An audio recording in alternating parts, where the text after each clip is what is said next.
안녕하세요. 이승원입니다. 뉴스인사 프라임 시작합니다. 오늘 금요일이죠. 세계와 K 시간이 준비되어 있습니다. 문희정 평론가 그리고 알파오 기자와 함께합니다. 어서 오세요. 네, 안녕하세요. 네. 세계와 히읗. 세계. 제가 갑자기 왜 K가 생각이 안 났을까요? 죄송합니다. 왜냐면 한국이니까 히읗으로 우리 순 한글로 하면 더 좋지 않을까? 순 한글로. 네. 좋아요. 오시는데 어떻게 괜찮으셨어요? 지금은 비가 좀 안 오죠? 지금 많이 와요. 지금 많이 와요? 네, 다시? 거의 방울방울 아니고 찬찬 내리고 있어요. 이 30분 전과 지금과 또 굉장히 달라요. 차이가 있네요. 네. 제 이렇게 젖은 모습 혹시 생각을 주지 않습니까? 그냥 단지 우산이 없었구나 싶었는데 지금 많이 젖어 있네요. 네. 머리도 지금 보시다시피 너무 젖어 있어요. 그러네요. 오늘 다들 또 좀 조심하셔야 될 것 같습니다. 비가 많이 옵니다. 한 세 가지 정도 이슈를 오늘 다룰 것 같은데요. 일단 우크라이나 전쟁 먼저 좀 해봐야 될 것 같아요. 네. 이게 전쟁이 장기화되면 어떤 전쟁이든 그렇지만 이제 피로감도 생기고 그렇죠. 뉴스 따라가는 것도 이제 좀 귀찮기도 하고 뭐 그렇습니다. 우크라이나 전쟁 지금 상황은 어떤가요? 지금은 러시아가 뭐 최대 공습을 계속 퍼붓고 있다라고 이야기를 하거든요. 네. 우리가 전쟁 시작할 때 항상 하는 말이 있어요. 네. 전쟁을 시작하기는 쉬워도 끝내기는 너무 그렇죠. 힘들다라고 네. 얘기를 하는데 그 이야기가 딴 게 아니라 전쟁과 관련된 당사국들의 명분을 다 만족시켜가면서 끝낼 수 있는 방법이 사실은 찾기가 쉽지 않기 때문에 그렇죠. 그러는 거거든요. 네, 네. 자, 우크라이나 전쟁이 장기화되는 이유도 딱 하나입니다. 러시아 입장에서는 우리는 특별 군사 작전을 시작한 이유가 충족되기 전까지는 끝낼 수 없다예요. 네, 네. 우크라이나 나토 가입 안 돼. 그다음에 우크라이나 중립화해야 돼. 군사력으로 강화되는 거 안 돼. 그리고 더불어서 친러시아 주민들이 어쨌든 우크라이나 정부에 의해서 탄압을 받고 있었으니까 그 부분을 해방시켜야 되니까 네. 지금 우리가 점령하고 있는 20%의 우크라이나 영토 우리 걸로 인정해줘. 네. 요거 계속해서 내세우고 있고 우크라이나는 반대로 아니 나토 가입은 우리 주권의 문제고 그렇죠. 우리 영토인데 왜 니들이 가져가? 니들 2014년에 가져간 크림반도도 다 내놔. 맞아요. 그 얘기까지 하고 있죠. 그렇죠. 그러다 네. 보니까 팽팽하게 맞서고 있는 상황인데 그러면 러시아가 왜 지금 대규모 폭격을 퍼붓고 있느냐. 지금 미국이 어쨌든 지원을 하고는 있습니다만 줄여가는 상황이고요. 그리고 러시아는 자체적으로 생산하는 무기 속도가 굉장히 빨라졌다라고 자부를 하고 있는 거예요. 네. 아무래도 이제 드론 같은 것들을 많이 그쵸. 사용을 하다 보니까 그래서 몇 개월만 버티면은 우크라이나 제대로 소모시켜가지고 우리가 이길 수 있겠구나라는 판단을 내렸다라는 네. 겁니다. 네. 그래서 지금 상황에서는 러시아가 계속해서 밀어붙이는 게 러시아가 승기를 잡았기 때문에 그리고 설사 뭐 이렇게 퍼붓고 있는 과정에서 휴전 협상이 시작되더라도 우리가 조금 더 유리한 상황에서 휴전 협상을 들어가는 게 협상에서 훨씬 유리하기 때문에 네. 그래서 모든 면에서 지금 러시아가 유리하다고 판단하기 때문에 지금 이런 상황들이 펼쳐지고 있는 거죠. 네. 트럼프 대통령이 이제 취임했을 때 1월 20일 날 취임한 이후 여러 가지 뭐 벌써 한 7차례 뭐 이란 포함해서 7차례 정도 푸틴과 트럼프가 전화 통화를 했지 않습니까? 그리고 초반에는 어떤 식으로든 뭐 우크라이나에 좀 불리하겠지만 어떤 식으로든 이게 전쟁이 이제 끝나겠지라고 기대를 하다가 요즘 푸틴의 쪽에서 나오는 발언이나 이쪽을 보면은 계속하겠다는 느낌 같아요. 우크라이나 전쟁을 계속하겠다. 지금보다 더 하면 더 했지 덜하지 않겠다. 어떻게 보고 계세요? 일단은 네. 한 가지를 알아야 돼요. 이제 포커이라는 게임 있잖아요. 포커이라는 게임을 했을 때 자기 카드가 닫아 있는 상황에서 사람들이 중간중간 이제 블러핑을 치거든요. 그렇죠. 이제 그 블러핑을 적당히 져야 돼요. 네. 완전 찐카라데 게임 하면 게임을 이길 수가 없어요. 이제 중간중간 블러핑을 쳐야 되는데 근데 그 비율이 그 빈도가 너무 지나치면 다음에 덜리게 돼요. 네.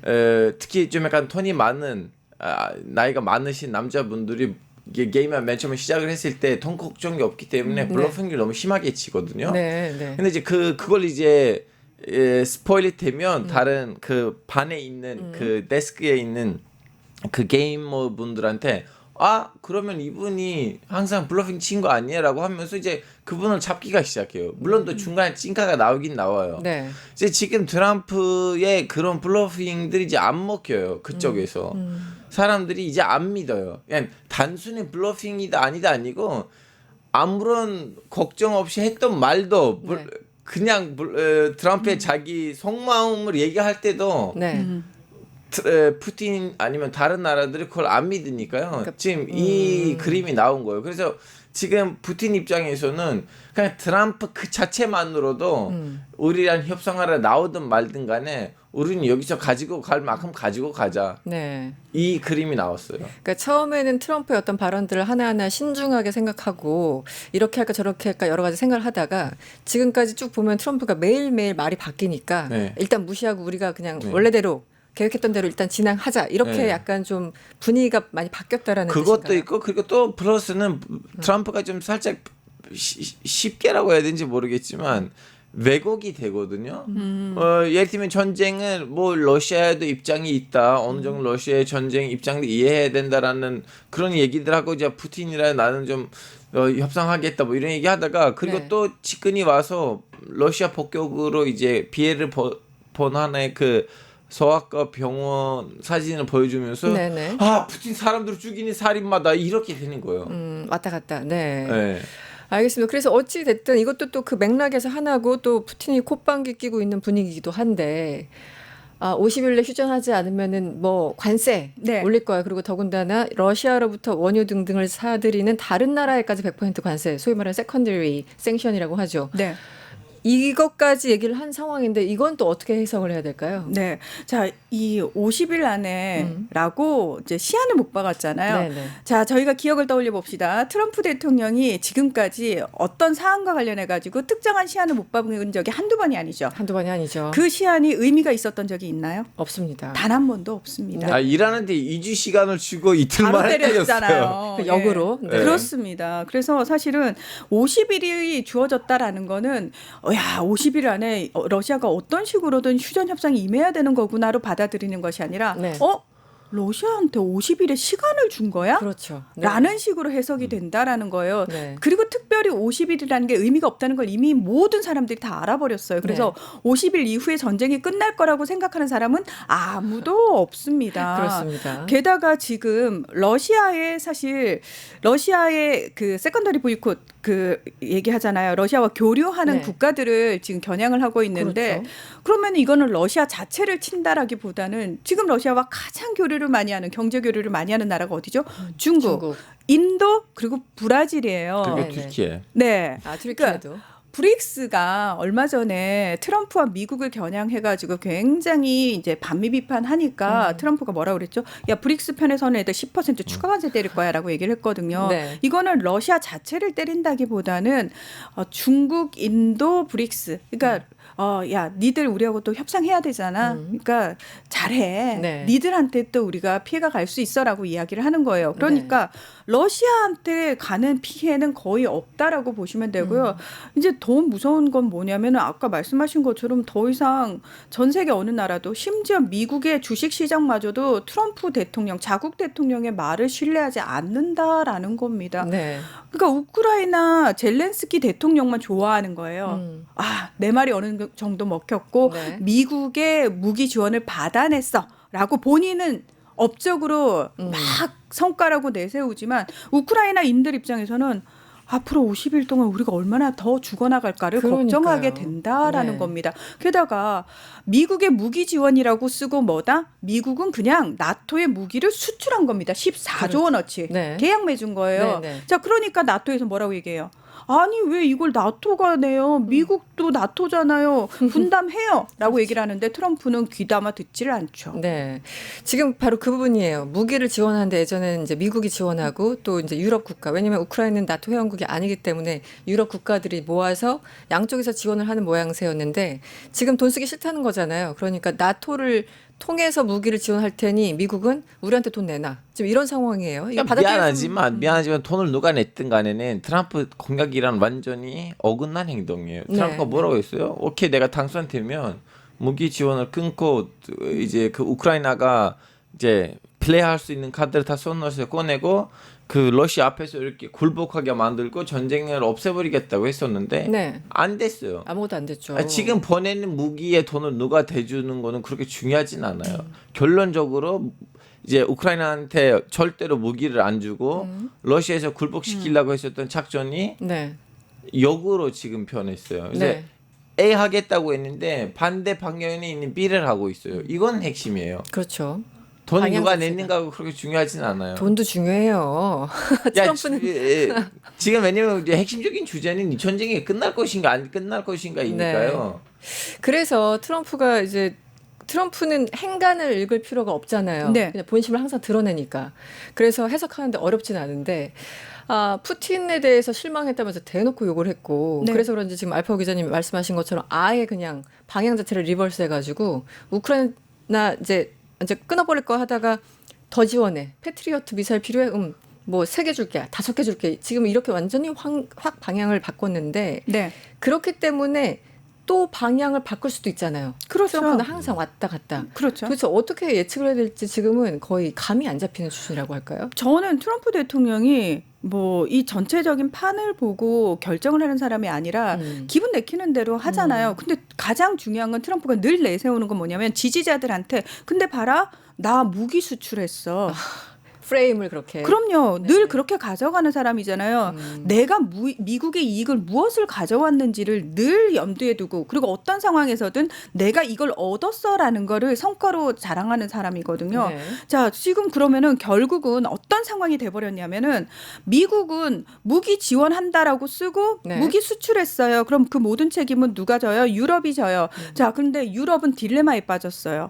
처음에 미국이 그 우크라이나와 광물 협정을 맺어가지고 자, 잘 봐라. 이제 우크라이나와 관련된 모든 이권은 우리가 다 가져갈 거야라고 네네. 딱 하니까 유럽 입장에서는 우리 지금까지 그래도 우크라이나에 무기 지원했는데 네. 야, 휴전협상 우리 빼고 되는 거 아니야?라는 불안감에 젤렌스키 대통령 딱 끌어들여가지고 발 끼워넣기 했단 말이에요. 네. 그래서 겉으로 보면 발 끼워넣기가 성공한 것처럼 보여요. 그런데 졸지에 어떤 상황이 돼버렸냐면 트럼프는 야, 푸틴 나쁘네 하면서 무기 수출하면서 야, 그럼 니들이 책임져. 근데 중요한 건 트럼프 대통령이 과연 광물과 관련된 것들을 비롯해가지고 우크라이나의 경제적 이권에 대해서 유럽 측에 양보를 할 생각이 있을까요? 저는 없겠죠. 없다라는 거죠. 네. 그러면 유럽은 지금 더 큰 문제가 뭐냐면 일단 나토 차원에서 무기를 지원하게 되면은 푸틴이 하는 얘기가 그거거든요. 그 지난해에 러시아가 핵 교리 자체를 바꿔버려요. 뭐냐면 핵 보유국이 비보유국한테 지원해줘가지고 비보유국이 러시아를 때리게 되잖아요. 네. 그러면 니들도 우리한테 처맞을 거야라고 얘기를 해버리거든요. 네. 이번에 또 그 얘기를 하는 거예요. 누가 됐든 간에 우크라이나 지원했잖아. 그 지원국들 우리가 선제 공격할 수도 있어. 물론 이거는 메드베데프라고 하는 다른 사람이 이야기를 했지만 이 사람은 결국은 푸틴의 대변인 같은 사람이거든요. 그렇죠. 네. 예. 그래서 지금 유럽 입장에서는 무기를 우리가 사서 지원을 하는 건 맞는 것 같고 우리가 발을 끼어들어가지고 어쨌든 우크라이나와 뭔가 하고 있는 것 같은데 러시아가 겨냥하는 건 정작 미국이 아니라 네. 유럽이 돼버렸다라는 거죠. 네. 딜레마죠. 네. 그래서 어제 보니까 영국하고 독일인가요? 무슨 조약을 맺고 요즘 뭐 여러 가지 이제 군사적으로 무장을 해야 되겠다라는 그런 긴장감, 네. 우려감 이런 게 좀 압도적으로 높아졌다는 생각이 듭니다. 트럼프가 언제 밟힐지도 모르니까. 그렇죠. 상황 자체가. 알겠습니다. 지금 독일, 프랑스 등등 뭐 트럼프한테 전화하고 있습니까? 그러니까 유럽의 주요 뭐 지도자들이 설득했다 이런 얘기도 있던데 어떤 건가요? 솔직히 말하자면 저는 방금 전에 선배님의 말을 들었다가 이제 추가하고 싶은 부분이 네, 있었는데 딜레이 됐는데 그 부분을 말씀드리고 네. 제 보기에는 미국이 아직도 러시아라는 한판 붙을 생각보다는 갑자기 이렇게 우크라이나에다가 힘을 실어주면서 러시아를 다시 한번 협상 테이블로 끌어당기려고 하는 거지 그 마치 제대로 된 개입을 하고 싶진 않아요. 왜냐하면 네, 네. 러시아한테 그런 좀 여전 여지를 남기고 싶어요. 그리고 네. 러시아의 하여튼 러시아는 하나의 안보 문제라면 네. 거기서 1차적으로 위협을 받은 나라는 유럽이고 2차적으로 미국이거든요. 네. 그래서 미국이 이 러시아이라는 이 이슈를 이 문제를 완전 이제 유럽이랑 묶어 가지고 거기서 발을 빼고 싶어요. 그렇죠. 그렇죠. 네, 네. 네. 궁극적으로는 네. 네, 그러다 보니까 특히 트럼프 행정부는 그렇게 푸틴 정권이란 끝장을 볼 생각이 없어요.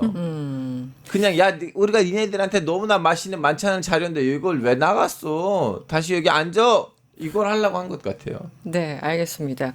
그나저나 좀 새로운 뉴스가 있었는데 푸틴 대통령이 무슨 고속도로 확장 개통식에 여기 어떤 화상 축사를 보낸 것 같아요. 그런데 한마디로 북한과 중국 이쪽을 잇는 도로를 연결하겠다 뭐 이런 구상을 네. 밝혔어요.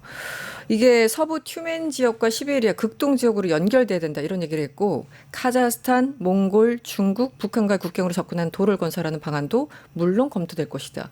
이거 굉장히 일단 뭐 도로든 철도든 뭔가 연결한다는 건 굉장히 중요한 하나의 어떤 시그널이잖아요. 그렇죠. 어떻게 봐야 됩니까? 자, 세브로이 그 러시아 외무장관이 네. 굉장히 바쁘게 돌아다닙니다. 요즘 예, 북한도 갔다가 맞아요. 중국 가서 왕이 부장도 만났고요. 그리고 그 푸틴 대통령이 브릭스 정상회의에서 화상으로 참석을 해가지고 엄청나게 강하게 미국을 비판하고 트럼프를 비판하고 그래서 브릭스 중심으로 우리가 똘똘 뭉쳐야 되고 그다음에 이란을 공격한 건 잘못했고 막 네. 이런 얘기를 하거든요. 네. 그리고 브릭스 공식 성명도 그 논조로 그대로 나왔습니다. 사실상 미국을 비판하는 논조였죠. 그렇습니다. 네. 자, 이건 뭘 의미하냐면은 러시아가 처음에 전쟁을 시작했을 때는 서방으로부터 고립당했잖아요. 네. 외교적 고립. 그래서 그 고립을 타파하기 위해서 어쨌든 중국을 붙잡았고 중국을 통해서 브릭스 그리고 상하이 협력기구까지 이렇게 쭉쭉쭉쭉 뻗어나가면서 그리고 파병과 관련해서는 또 북한과 밀착을 하면서 굉장히 살 길을 많이 찾았단 말이죠. 네. 지금의 러시아의 상황을 보면 이미 우리는 외교적 고립에서 완벽하게 탈피했을 뿐만 아니라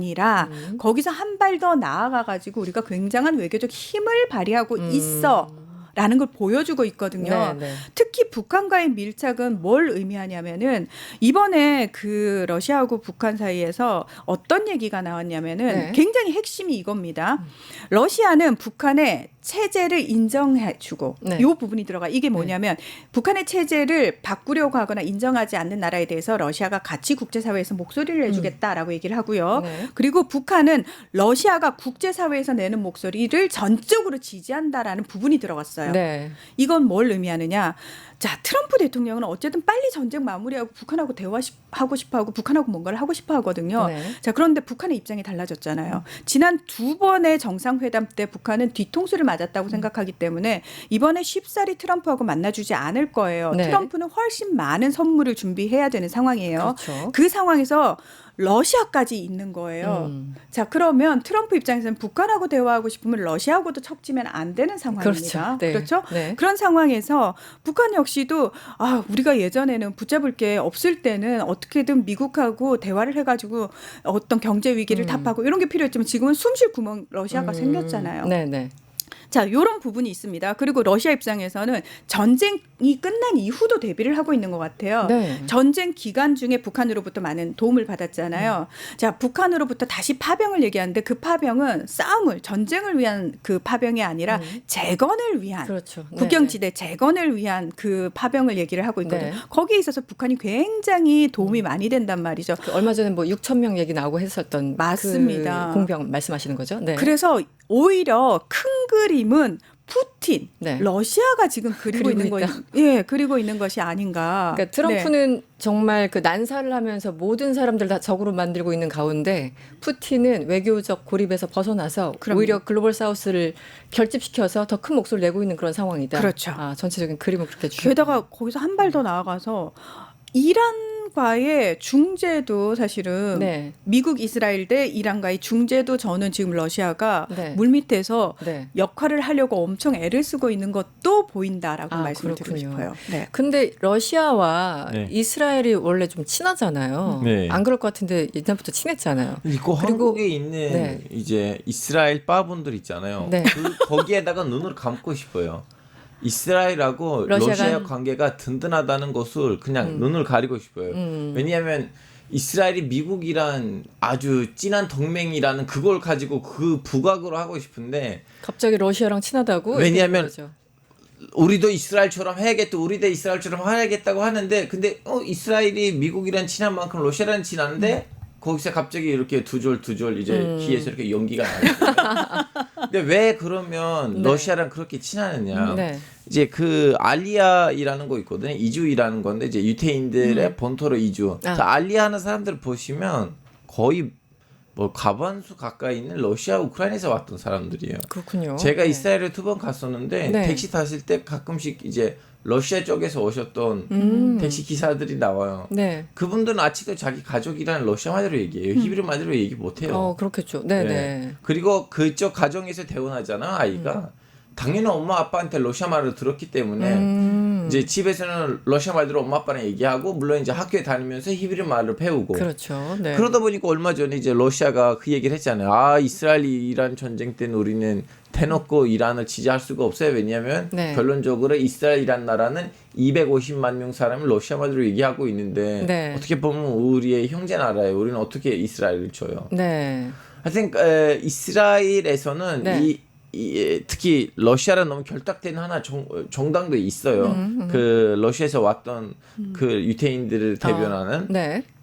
그러다 보니까 이스라엘한테도 이거 너무 도움이 돼요. 왜냐하면 예전에 아사드 정권 시절 때는 아시다시피 아사드 정권이 이제 러시아를 데리고 왔었죠. 지금 시리아로. 시리아 아사드 정권 말씀하시는 네. 거죠. 네. 그때는 이스라엘이 러시아랑 얘기를 하면서 시리아 안에서 자기 나름대로 군사 작전들 했어요. 네.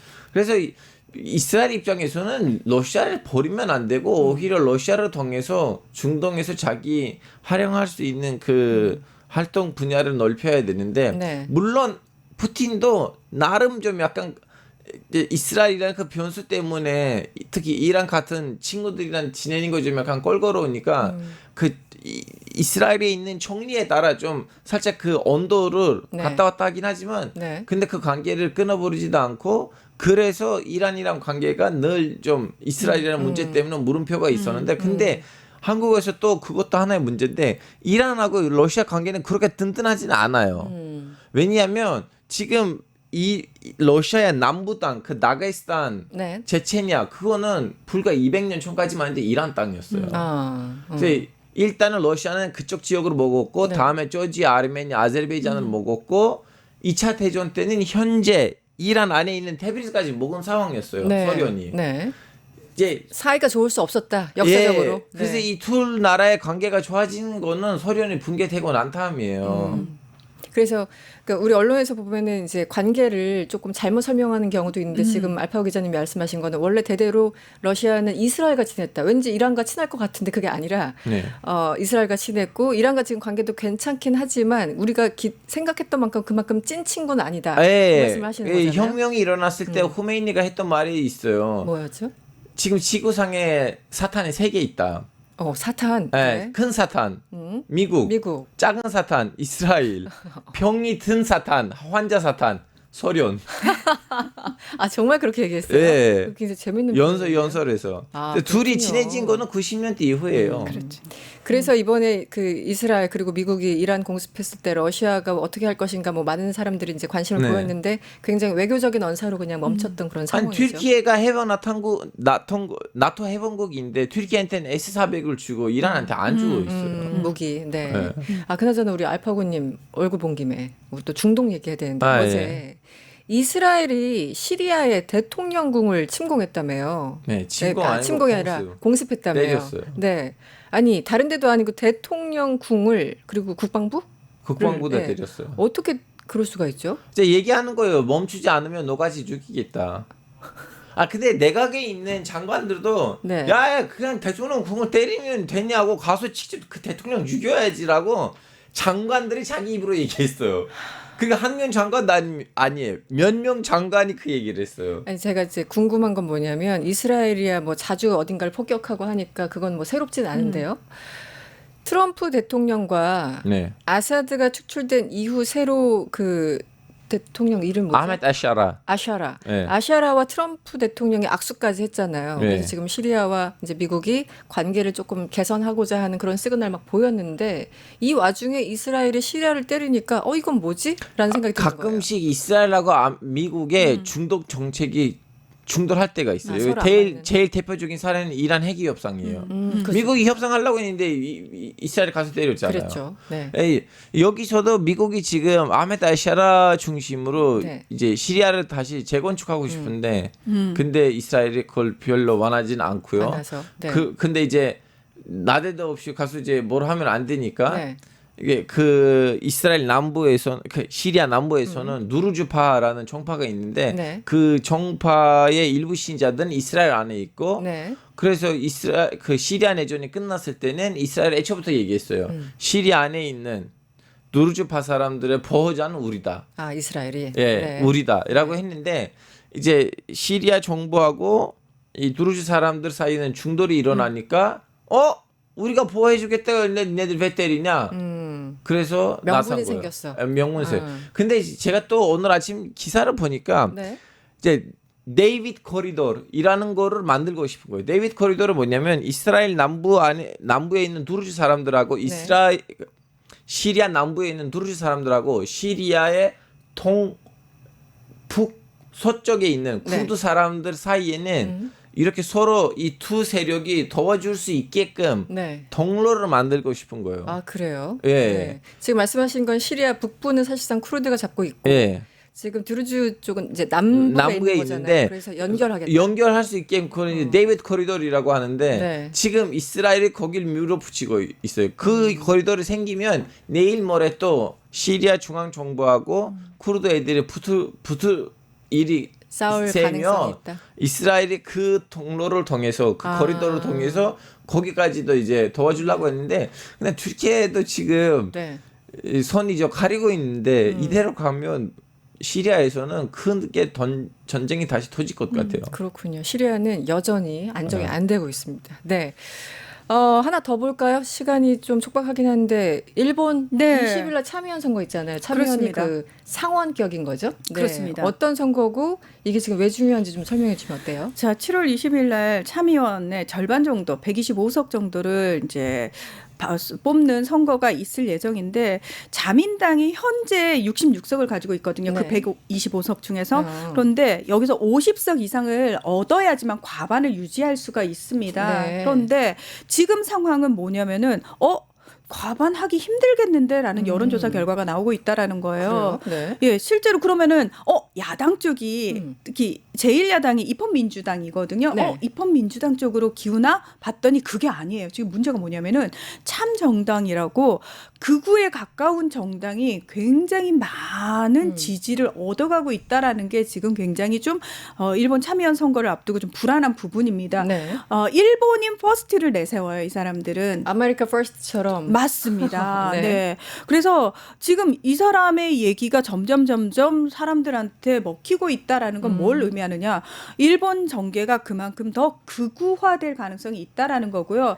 일본 자민당에 좀 불만을 가진 지지세들이 참정당으로 굉장히 많이 가고 있다라고 얘기를 하거든요. 이렇게 되면 참정당이 한 10석에서 15석까지 얻을 수 있게 된다. 네. 이런 얘기까지 나오고 있는데 그러면 이 사람들이 또 자민당 내에 있는 극우 성향의 의원들하고 손을 잡고서 훨씬 더 극우 쪽으로 끌고 갈 가능성이 있겠구나라는 얘기까지 나오고 있다라는 겁니다. 사실 이시바 총리가 이걸 통해 가지고 총리 자리까지 좀 위험해지는 거 아니야라는 얘기를 할 때가 아니라는 거예요. 그거보다 네네. 훨씬 더 큰 문제가 진짜 일본 극우들이 정계에서 목소리가 커지게 되면은 다음 상황은 우리한테도 사실 좋을 건 없거든요. 직결되죠, 사실상. 그렇습니다. 네. 게다가 일본에서는 단 한 번도 부정선거 얘기가 나온 적이 없었거든요. 네. 근데 최근 들어서 이 부정선거 얘기도 계속 나오고 있다라는 거예요. 이게 무슨 그게 치트키입니까? 부상하면 그거는 정말? 세트 메뉴예요. 누가 햄버거를 그냥 먹어요. 콜라랑 같이 옆에는 먹었지. 콜라하고 뭐 감자튀김이랑 같이 먹죠. 그러니까 무슨 어디 교과서가 있나 봐요. 이분들 어디 단체로 교육받습니까? 똑같아요. 기본적으로 짓이. 극우하면 부정선거고. 근데 이 외국인 사람들 혐오. 부상에는 쿠르드족이 조금 들어가 있어요. 크루드 쪽이요? 너무나 많지는 않지만 숫자가 적어요. 네. 근데 쿠르드 난민들이 있어요. 일본에. 네네. 네. 근데 이제 일본에 쿠르드 난민들이 있는데 쿠르드 난민들은 유럽에서도 하듯이 그런 날들이 있거든요. 네. 그 날들 할 때마다 행사를 해요. 네. 뭐 무슨 쿠르드 학살 주모식 뭐. 네네. 기념회나 그리고 추모식이나. 그리고 이제 이 사람들 그래도 이제 튀르키예 시민권이 박탈 안 된 상황이었기 때문에 대사관에 가서 또 투표도 하거든요. 그 튀르키예에 있는 정선거 아니면 지방선거 있을 때마다 네. 이제 이 주모식 하는 날들하고 이 대사관에 가서 투표하는 날들에는 네. 튀르키예 극우 세력들이란 중돌이 일어나요. 아. 니네들 왜 투표하러 왔냐? 여기 이제 난민으로 왔으면 튀르키예 연을 그렇구나. 끊어야지. 예. 그래서 일본 사람들 눈에는 인생 처음으로 외국인 2개의 집단이 이렇게 집단끼리 싸우는 거예요. 예전에 그런 적이 없었잖아요. 예를 그렇죠. 들면 뭐 흔한 장면 아니죠. 일본에서 뭐 중국인들하고 한국인들이 집단으로 싸우는 이런 일들은 없었거든요. 그리고 또 여기에 더군다나 튀르키예 정부하고 일본 정부 사이가 좋아요. 네. 그래서 튀르키예 정부는 야, 이 난민들의 일부가 튀르키예 안에 있는 PKK라는 테러 집단으로 연결돼 있는 것들도 있는데 좀 그걸 좀 관리해 주세요. 형제 나라인데 왜 그러세요라고 이렇게 압박하는 것도 있는데 이제 이 2개가 결집하니까 일본에 있는 이제 이런 저는 그 사람들의 그 감정 사실 이해하거든요. 네. 그게 뭐 감정이야 뭐 그럴 네. 수 있지만 이제 네. 그걸로부터 왜 지금 일본 정부가 이 자꾸 난동을 뿌리는 쿠르드 애들을 뭘 하지 않느냐. 네. 라고 하면서 거기로부터 불만이 이제 지금 쌓이고 있는데 네. 그 불만을 많이 쌓이는 그 지역들 그 집단 폭행들이 네. 있는 지역에서 이 잠전당이 지금 우세해요. 거기서 좀 더 호응을 받고 있군요. 아니 네. 2020년에 창당을 했더라고요. 참정당이. 그런데 정말 그 모든 나라들 극우들이 갖고 있는 치트키를 다 가지고 있어요. 그래서 그렇죠. 과도한 외국인 수용 반대한다. 뭐 비숙련 근로자 규제해야 된다. 영주권 그 심사할 때 충성심을 봐야 된다. 일본에 대한 충성심 이런 그렇죠. 얘기하고 있고 지금 말씀하신 것처럼 일부 외국인이 뭐 사회보험 일부 뭐 편취한 그런 게 있었나 봅니다. 그건 이제 부풀려 가지고 그렇죠. 이놈들 때려잡아야 돼 지금 그러고 있는데 여기에 그 자민당 정통적으로 지지했던 사람들도 솔깃해가지고 그렇죠. 약간 이탈하고 있다는 거잖아요. 그러니까 자민당이 이시바 총리로 바뀌고 나서 이전까지 기시다 총리까지는 굉장히 좀 극우적 성향이 많이 보였거든요. 실제 그랬죠. 예. 네. 근데 이시바 총리는 굉장히 결이 다르단 말이에요. 그렇죠. 거기에 대해서 좀 불만이 있는데다가 지금 관세 협상. 그러니까 미국에 그렇게 아부를 했음에도 불구하고 미국으로부터 오히려 맞는 모습을 처맞는 모습을 보여주는 게 이 사실 약간 보수 성향의 사람들 입장에서는 화가 나는 거죠. 왜 그 정부가 제대로 대응을 못하느냐. 그래서 이시바 총리가 계속 이 유세장에서 세게 얘기해요. 네네. 우리 동맹이지만 미국한테 할 말 할 거야. 가져올 거 해도 네. 중요한 거는 이시바 총리 자체가 지지율이 31%뭐 요 정도밖에 안 나오기 때문에 지역에 따라서는 이시바 총리 오지 마. 네. 너 나한테 도움 안 된다. 뭐 그래요? 이런 후보들까지 있을 정도라고 하거든요. 선긋기? 네. 그렇습니다. 그래서 사실은 이시바 총리가 있는 게 우리하고는 유리한데 대화가 될것 같은데, 예, 그렇습니다. 그나마. 훨씬 대화 여지가 넓은데 중요한 건 지금 일본 내부가 만약에 이런 극우적 성향이 조금 강해지게 되면은 걱정이네. 우리 내부에 있는 또 극우들하고 결탁해서. 네, 굉장히 희한하죠. 그렇죠. 원래 유럽의 극우들은 다른 나라하고 척을 지거든요. 네. 근데 이 극우들은 되게 희한해요. 여기는 네트워크를 형성해요. 예, 굉장히 특이합니다. 그 얘기 들어보면 비슷한 것 같고. 예. 그렇습니다. 이 일본 선거가 남의 나라 얘기가 아니라 우리나라와도 직결된다는 이게 관전 포인트가 아닌가 싶습니다. 오늘 시간이 다 됐네요. 세가키 문희정 평론가 그리고 알파고 기자님과 함께했습니다. 오늘 고맙습니다. 네, 네, 고맙습니다. 감사합니다. 유튜브 구독하고 실시간 채팅과 댓글을 남기시면 매일매일 실천 TTCO를 드립니다. 참여 방법은 통통물 어플을 다운로드하고 회원가입과 로그인을 해주세요. 마이페이지에서 나의 회원 고유 번호를 복사해주세요. 유튜브 구독 후 실시간 채팅이나 댓글창에 고유 번호를 한 번만 입력하면 준비 끝! 지금 유튜브 채팅과 댓글 쓰기 참여하고 실천 TTCO 받아가세요.